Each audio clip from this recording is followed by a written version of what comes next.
আসসালামু আলাইকুম দর্শক বন্ধুরা, সবাই কেমন আছেন? আশা করছি যে যেখান থেকে দেখছেন অনেক ভালো আছেন। দর্শক বন্ধুরা, বাংলাদেশের মার্কেটে টেকনো বাজেট ক্যাটাগরিতে একটি নতুন স্মার্টফোন লঞ্চ করেছে, টেকনো স্পার্ক গো 2024। আর দেশের বাজারে এই ফোনটির 4GB র্যাম 64GB রমের প্রাইস রাখা হয়েছে 10,690 টাকা। আর এরকম প্রাইস পয়েন্টে টেকনো এই ফোনটিতে খুবই ভালো ভালো কিছু ব্যবহার করেছে। যেমন এই ফোনের চিপসেট হিসেবে থাকছে Unisoc T606 চিপসেট, পাশাপাশি থাকছে 5000 mAh একটি ব্যাটারি এবং আরও থাকছে পাঞ্চল কাটআউটের মাধ্যমে সেলফি ক্যামেরা। সো সব কিছু মিলিয়ে ফোনটি আসলে কেমন হবে?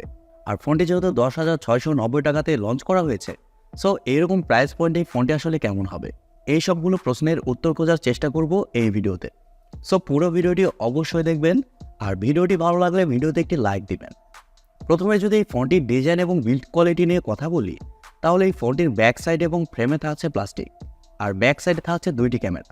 তবে দূর থেকে দেখলে মনে হবে এই ফোনটির ব্যাক সাইডে 3টি ক্যামেরা সেন্সর ব্যবহার করা হয়েছে, যা দেখতে মোটামুটি আইফোন 15 সিরিজের মতো। পাশাপাশি ব্যাক সাইডে থাকছে ম্যাট ফিনিশিং, এর কারণে কভার ছাড়াও এই ফোনটিকে আপনারা ভালোভাবে ব্যবহার করতে পারবেন। তবে মজার ব্যাপার হচ্ছে পোর্টস অ্যান্ড বাটন হিসেবে এই ফোনটিতে আপনারা সব ধরনের পোর্টস অ্যান্ড বাটন পেয়ে যাচ্ছেন, যেমন 3.5mm headphone jack, type C slot ইত্যাদি। 10,000 টাকা বাজেট ক্যাটাগরি ফোনেও টেকনো এই ফোনটিতে টাইপ সি পোর্ট ব্যবহার করেছে, যার কারণে টেকনোকে অসংখ্য ধন্যবাদ। ফোনটিতে ব্যবহার করা হয়েছে সাইড মাউন্টেন ফিঙ্গারপ্রিন্ট সেন্সর, যা যথেষ্ট ফাস্ট এবং অ্যাকুরেট। আর টেকনো স্পার্ক গো 2024 এই ফোনটির সামনে আসলে আপনারা পেয়ে যাচ্ছেন একটি ফুল ভিউ ডিসপ্লে, যার উপরের অংশে মাঝ বরাবর পাঞ্চলের মাধ্যমে বসানো থাকছে সেলফি ক্যামেরাটি। এই বাজেটের ফোনেও পাঞ্চলের মাধ্যমে সেলফি ক্যামেরা প্রোভাইড করেছে, যা আসলে অবাক হওয়ার মতো। টেকনো সবসময় ভালো কিছু করার চেষ্টা করে, এটি তার উদাহরণ। আর ফোনটি মার্কেটে দুইটি কালার ভেরিয়েন্টে পাওয়া যাবে, একটি হচ্ছে মিস্ট্রি হোয়াইট এবং আরেকটি হচ্ছে গ্রেভিটি ব্ল্যাক। সো ওভারঅল সব কিছু মিলিয়ে এই ফোনটির ডিজাইন ল্যাঙ্গুয়েজ আপনাদের কাছে কেমন লেগেছে কমেন্ট করে আপনাদের মূল্যবান মতামত অবশ্যই জানাবেন। আর পার্সোনালি আমার কাছে এরকম বাজেটে এই ফোনটির ডিজাইন খুবই ভালো লেগেছে। ফোনটির ডিসপ্লে নিয়ে কথা বলতে গেলে এই ফোনে থাকছে 6.6 ইঞ্চির একটি HD+ ডিসপ্লে, যা রেজুলেশন হিসেবে থাকছে 720x1612 পিক্সেল এবং আরও থাকছে 267 ppi ডেন্সিটি। তবে HD+ ডিসপ্লে হলেও এই ডিসপ্লেতে ব্যবহার করা হয়েছে 90 Hz রিফ্রেশে, এর কারণে ডিসপ্লে টাচ রেসপন্স যথেষ্ট ভালো হবে। আর ডিলাইট কন্ডিশনের ডিসপ্লেতে ব্রাইটনেসের ঘাটতি ফিল করবে না, ডিসপ্লেটা মোটামুটি ব্রাইট হবে। আর এছাড়াও HD+ ডিসপ্লে হওয়া সত্ত্বেও ডিসপ্লের কালার কোয়ালিটি এবং শার্পনেস যথেষ্ট ভালো পাবে। ওভারঅল এরকম প্রাইস পয়েন্টে টেকনো এই ফোনটিতে ভালো ডিসপ্লে প্রোভাইড করেছে। ফোনটির সফটওয়্যার এবং পারফরমেন্স নিয়ে কথা বলতে গেলে এই ফোনে থাকছে অ্যান্ড্রয়েড 13 গো এডিশন, যার ব্যাকএন্ডে থাকছে টেকনোর হাইওয়েস। আর মজার ব্যাপার হচ্ছে এই ফোনটিতে চিপসেট হিসেবে থাকছে Unisoc T606 চিপসেট, যা 12 ন্যানোমিটার আর্কিটেকচারে তৈরি করা, এবং জিপিইউ হিসেবে থাকছে মালি G57 MP1। দর্শক বন্ধুরা, Unisoc T606 এই চিপসেটের আন্তত স্কোর প্রায় 2.5 লাখ, আর 10,000 টাকা বাজেট সেগমেন্টে অবশ্যই তা প্রশংসার দাবিদার। পাশাপাশি মালি G57 এ জিপিইউ থাকার কারণে ফ্রি ফায়ারের মতো গেমসগুলো এই ফোনটিতে অনায়াসে প্লে করতে পারবে। তবে পাবজির মতো গেমস খেলতে গেলে কিছুটা ল্যাগ বা ফ্রেম ড্রপ ফিল করবে, কিন্তু আবার কল অফ ডিউটির মতো গেমসগুলো এই ফোনটিতে খুব ভালোভাবে প্লে করতে পারবেন। আর এছাড়াও মাল্টিটাস্কিংয়ের মতো কাজগুলোও টুকটাক করতে পারবেন।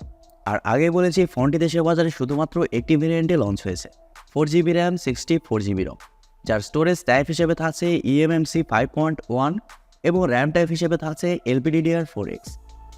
ফোনটির ক্যামেরা সেকশন নিয়ে কথা বলতে গেলে ফোনটির ব্যাক সাইডে থাকছে দুইটি ক্যামেরা, যার মেইন সেন্সর হিসেবে থাকছে 13 মেগাপিক্সেলের একটি ওয়াইড সেন্সর, এবং এছাড়াও থাকছে আরও একটি সেন্সর। আর ব্যাক ক্যামেরার ফিচার হিসেবে থাকছে ডুয়েল LED ফ্ল্যাশ এবং HDR, এবং সেলফি ক্যামেরা হিসেবে এই ফোনে থাকছে 8 মেগাপিক্সেলের সেলফি ক্যামেরা। মজার ব্যাপার হচ্ছে এই ফোনটিতে সেলফি ক্যামেরাতেও আপনারা ডুয়েল LED ফ্ল্যাশের সাপোর্ট পেয়ে যাচ্ছেন, যার মাধ্যমে আপনারা লো লাইটেও খুবই ভালো ভালো সেলফি উঠাতে পারবেন। আর ফোনটির ব্যাক ক্যামেরা দিয়ে আপনারা সর্বোচ্চ 1080p-তে 30 fps-এই শ্যুট করতে পারছেন। আর ফটো কোয়ালিটির কথা বলতে গেলে বাজেট ক্যাটাগরি ফোনটিতে ফটো কোয়ালিটিও মোটামুটি ভালো করা হয়েছে। তবে ফোনটির সবচেয়ে উল্লেখযোগ্য ফিচার হচ্ছে এই ফোনে থাকছে ডুয়েল স্পিকার, এর কারণে এই ফোনটির অডিও কোয়ালিটিও খুবই ভালো হবে, এক কথায় জোস। আর এছাড়াও এই ফোনে থাকছে ওয়াইফাই, ব্লুটুথ, জিপিএস-এর মতো আরও অনেক ফিচার, এবং ইউএসবি-তে থাকছে USB Type-C। ফোনটির ব্যাটারি এবং চার্জার নিয়ে কথা বলতে গেলে ফোনে থাকছে 5000 mAh-এর একটি ব্যাটারি, এবং চার্জার হিসেবে থাকছে 10 ওয়াটের একটি চার্জার। আর এই চার্জার দিয়ে ফোনটিকে আপনারা 3 ঘন্টার মধ্যে ফুল চার্জ করতে পারবেন। আর 5000 mAh-এর ব্যাটারি থাকার কারণে ফোনটি আপনারা নর্মাল ইউজে 1 থেকে 1.5 দিন খুব ভালোভাবে চালাতে পারবেন। ব্যাটারি ব্যাকআপের দিকে এই ফোনটিতে কোনো ধরনের সমস্যা ফেস করবেন না। এবারে কথা হচ্ছে এরকম প্রাইস পয়েন্টে ফোনটি আসলে কেমন হবে। দর্শক বন্ধুরা, টেকনো এই ফোনটিতে কিছু কিছু ভালো কাজ করার চেষ্টা করেছে, যেমন এই ফোনের ডিসপ্লেতে পাঞ্চলের মাধ্যমে সেলফি ক্যামেরা প্রোভাইড করেছে। দ্বিতীয়ত এই ফোনে থাকছে পাওয়ারফুল একটি চিপসেট, আরও থাকছে 5000 mAh-এর একটি ব্যাটারি। এই সব কিছুই ফোনটির প্লাস পয়েন্ট। তবে এই ফোনটির চার্জার যদি 18 ওয়াট হতো তাহলে আর একটু বেটার হতো। আর আপনাদের মধ্যে যারা ডে টু ডে ইউজ করার জন্য একটি ফোন নিতে চান, যেখানে ভিডিও কনজাম্পশন বেশি করেন, তাদের জন্য এই ফোনটি একটি আইডিয়াল চয়েস হতে পারে। তবে হেভি ইউজের জন্য ফোন নিতে চাইলে অন্য ফোন দেখতে হবে, তাও বাজেট বাড়াতে হবে। আশা করি আমার প্রত্যেকটা কথাগুলো আপনারা ভালোভাবে বুঝতে পেরেছেন। প্রিয় দর্শক বন্ধুরা, এই ছিল আজকের ভিডিওটি আপনাদের কাছে কেমন লেগেছে কমেন্ট করে অবশ্যই জানাবেন। আর ভিডিওটি যদি সত্যিই ভালো লেগে থাকে তাহলে TechTube চ্যানেলটি সাবস্ক্রাইব করবেন এবং ভিডিওতে একটি লাইক দিবেন। সো আজকের মতো এই পর্যন্তই, দেখা হবে পরবর্তী কোনো নতুন ভিডিওতে। সবাই অনেক অনেক ভালো থাকবেন এবং সুস্থ থাকবেন। খোদা হাফেজ, টাটা।